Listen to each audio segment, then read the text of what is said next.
আজ রবিবার, কিন্তু শুধু রবিবার নয়, আজ হচ্ছে শ্রাবণ মাসের রবিবার। জলযাত্রীদের ভিড় বাড়ির সামনে, বাড়িতে কান পাতা দায় হয়ে উঠেছে।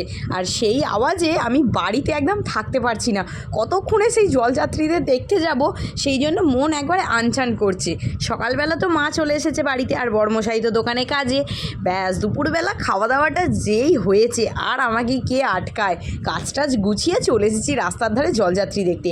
বাড়ির সামনে দিয়েই তো অজস্র জলযাত্রী যাচ্ছেই, কিন্তু রাস্তার ধারে এসে অজস্র জলযাত্রী দেখার মজাই আলাদা। এসে খুব জলযাত্রী দেখলাম, এত অজস্র ভিড়। যত সন্ধে হয়ে যাচ্ছে, লোকের আনাগোনা যেন আরও বাড়ছে। একদল আসছে জল তুলতে, একদল একদম রেডি হয়ে জল নিয়ে তারকেশ্বরের উদ্দেশ্যে রওনা দিয়েছে।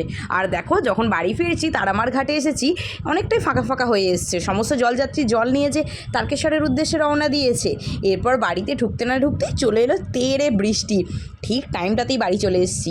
আর 2 সেকেন্ড যদি রাস্তায় দাঁড়িয়ে থাকতাম, জলযাত্রী দেখতাম, আমরাই আজকে জলে ভিজে স্নান হয়ে যেতাম। জলযাত্রী দেখে মনটাকে শান্ত করে গরম গরম চা খেয়ে আজকের ভ্লগটা তাহলে এখানেই শেষ করছি।